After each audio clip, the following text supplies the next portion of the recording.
Ahoy and welcome. I am Lee the Pirate Tester, and today I am joined by Louise Gibbs. Welcome, Louise. Hello, hello.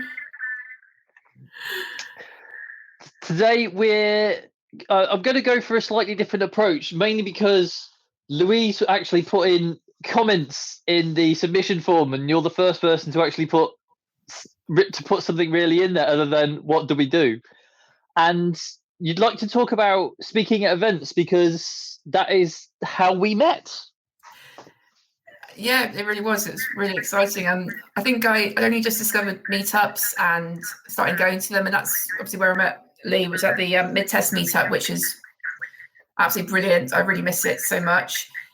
And I think I might have expressed an interest in speaking, maybe in a comment or something. And Lee then said, "Oh, why don't you give a talk?" And so I was like, "Yeah, totally." And I did, and it was an awesome experience. And I loved it so much that I continued speaking, and that would not have happened if it wasn't for Lee.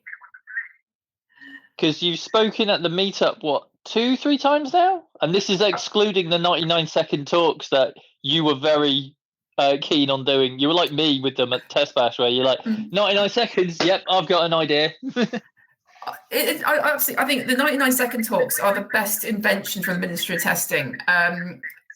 Great, just get you to try out talks. For experienced speakers, I think it's great just to try out a talk and see what the reaction is to it. And for new speakers, it's good to try it out and then realize actually it is something they can do. And like my general process for preparing for a 99-second talk was I often drove quite a bit to get to the meetup in Birmingham and Coventry.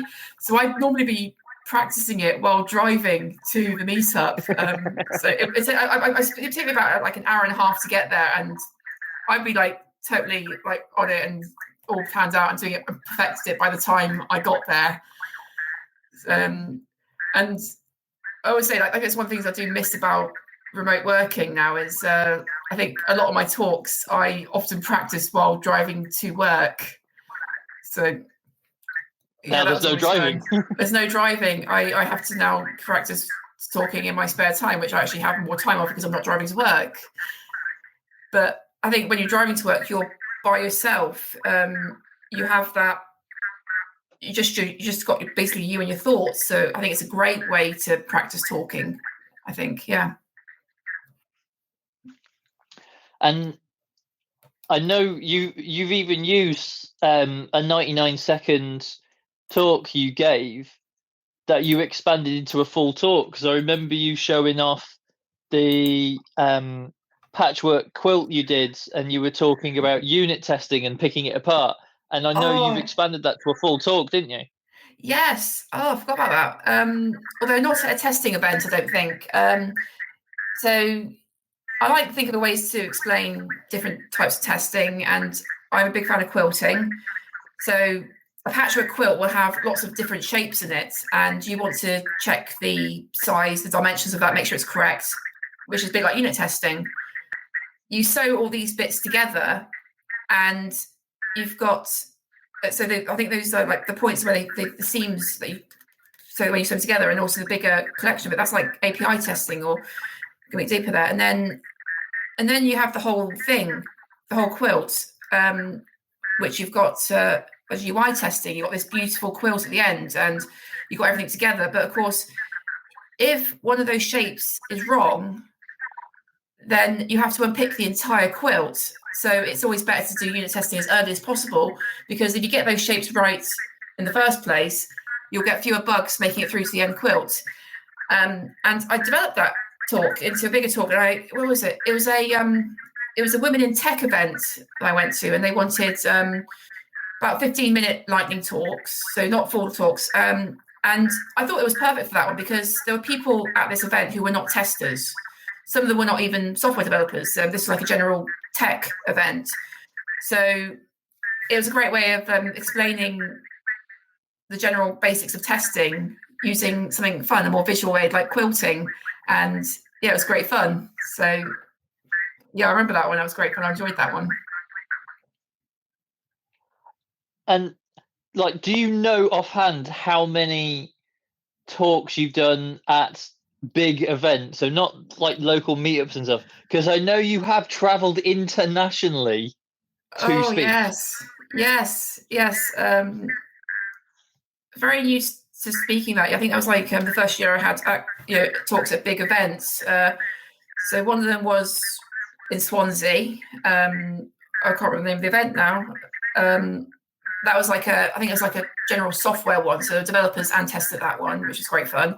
The other one was Test Bash Manchester, and then I got to go to Vilnius in Lithuania, which is very, very different. I think people talk about the British sense of humour, which is very, very British, and I think speaking to an international audience, particularly like European audience on the continent, it was definitely a very different experience. And this is a very international one. There are people from lots of different countries there as well.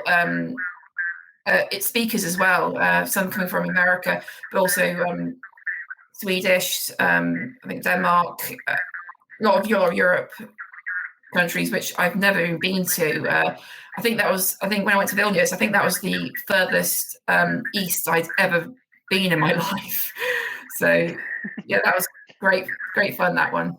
Yeah. And did you ever imagine when you gave your first talk at a meetup that it would lead to all that, or was it, I've got an idea, I'd like to talk about it, and that's as far as it went? Well, I don't know. I mean, I think when you're working, and the great thing about speaking is I think it helps benefit my work, and like my work benefits the public speaking. So I'll often be working in my office and suddenly I think an idea for a talk, a particular experience or something I've done, a particular activity I've done, I'm thinking this could be a talk, and then they sort of develop from there. One thing I learned early on is actually it's probably better to have at least 60-70% of the talk planned out before submitting a abstract, because I did have one instance where I suddenly had an idea for a talk, I submitted it, but I hadn't actually developed the talk yet, and I kind of was like thinking, I realised I didn't quite have enough material for it and had to really bulk it out with stuff. Although I think that particular event was cancelled in the end because of the pandemic, so I had a bit of I was saved from that. I thought almost like probably could have been quite a bad experience. So, but it's I think you get lots of ideas though, and I think now since I've started public speaking, I've come up with lots and lots of ideas that I don't think I'd ever blank out while speaking now. I think everything, because it's all with my job and I do so many things related around these areas, I think I have quite a lot of material for most of my ideas now, so they're all interconnected. So I've never had an experience where I've not had anything to talk about at a talk, luckily. Well, I feel like you've potentially got enough that you could do your own racket talking about why you speak, your tips, techniques, so forth, because we're not going to fit this in the remaining 30 seconds. And since you've got your own racket, I think you should rack it. It's definitely, I absolutely love rackets. It's an interesting idea. It's very fun to explore, and I'm still discovering it a bit, I think. So I suppose, watch your space. Well, thank you very much for wanting to speak today, Louise. Lovely, thank you. Thank you all to Racket. Bye-bye.